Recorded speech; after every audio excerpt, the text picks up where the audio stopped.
giant coalition is alive. Damocles, his sword! Angus! What is up, Dutch metal fans? Today I'm going to talk about a really cool band, and honestly one of my personal favorites out of the obscure Euro metal. The band is called, wait for it, Angus. Why are they called Angus? Well, I always thought it was kind of a dumb name for such a cool band. So the story is, there's two reasons why the band's called Angus, but I guess somebody in the band or a friend of the band, I can't remember, said their music sound like a stampede of cattle or something. So, you know, Angus beef, Angus cattle, whatever. And they were fans of Angus Young. So there you go. Of course, you got to name your band Angus. Whatever. Over time, it's kind of grown on me, and now when I think of Angus, I think of these really cool centaurs in this album cover now, so Angus has taken on a new meaning. But, so Angus has two albums, and this is my first copy I've ever bought. It's the Sentinel Steel pressing that actually has both their albums. You got Warrior of the World on this side, Track of Doom on this side.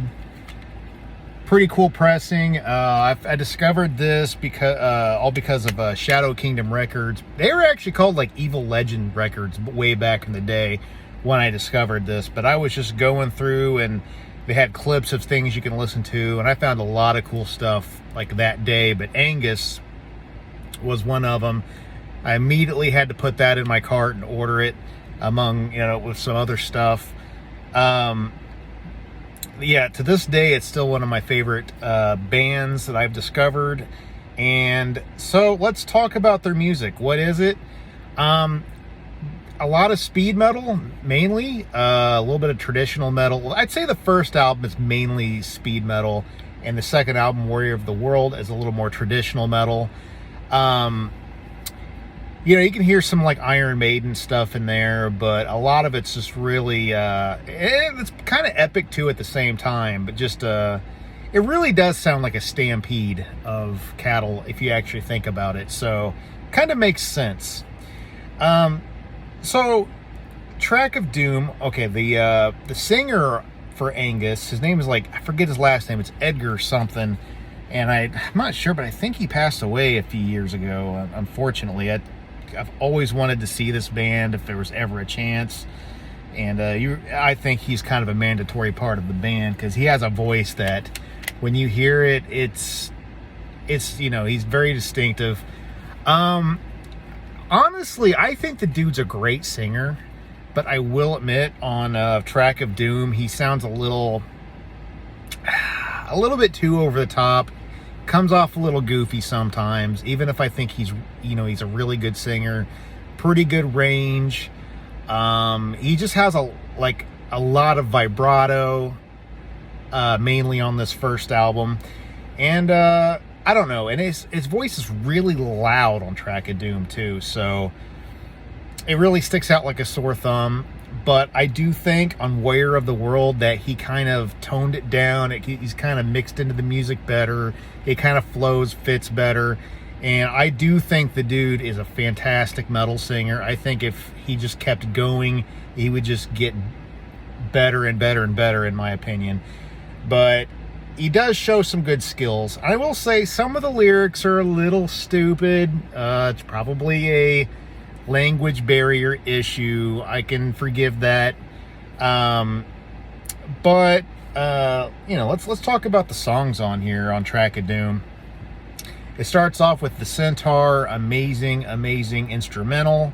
Then it goes to When Giants Collide, the first song I ever heard. One of the coolest metal songs ever. I always said I will do a cover of this song one day if Steel Aggressor ever, or whatever band I'm doing at the moment, takes off and keeps going. I've always wanted to do a cover. Then a lot of it's, you know, like, let's talk about some more highlights. really everything, but the Centaur and When Giants Collide is one of my favorites for sure. You got Track of Doom, really good. Heavyweight Warrior, really good. Finally Out, The Gates, Dragon Chase is another instrumental. Lost Control's good. So really the thing's pretty solid.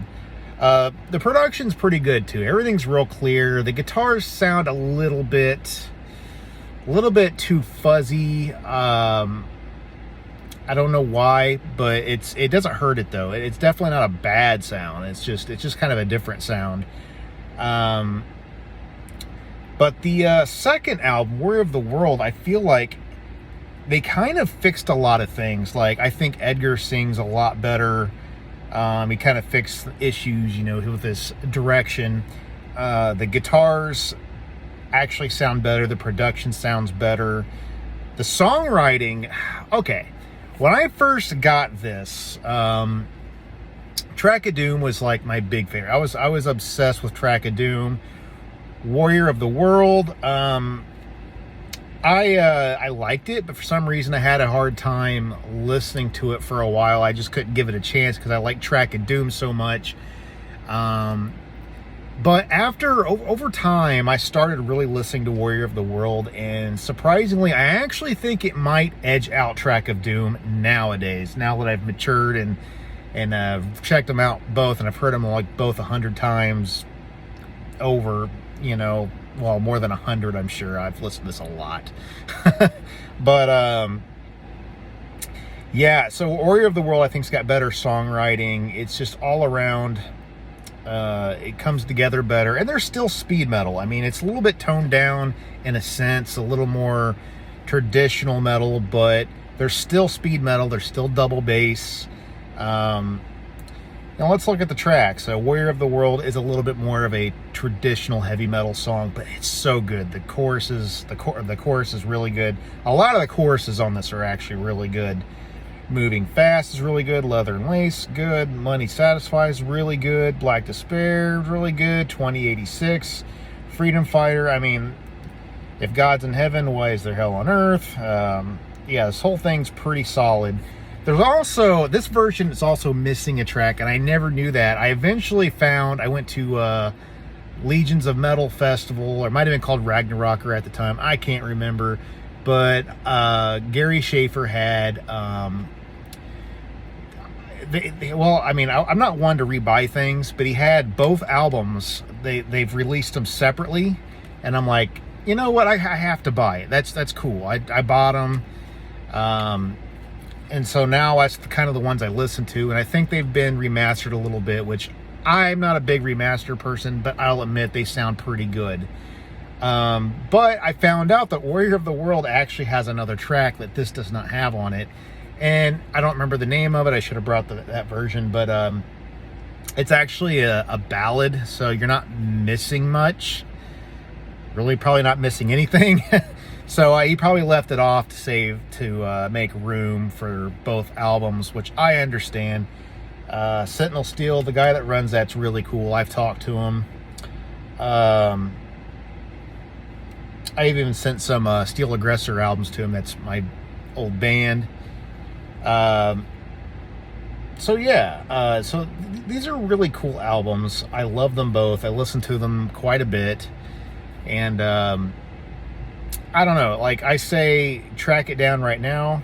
I think a lot of people seem to go more for Track of Doom as the best album, but I can't help it. It's probably the more metal overall album, but I personally think Warrior of the World is the better all-around album.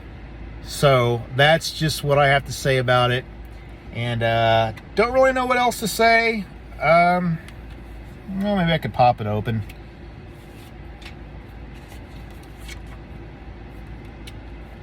Let's see here. Is it Edgar Lewis is the singer? Something, I don't know. It's not spelled like Lewis entirely, but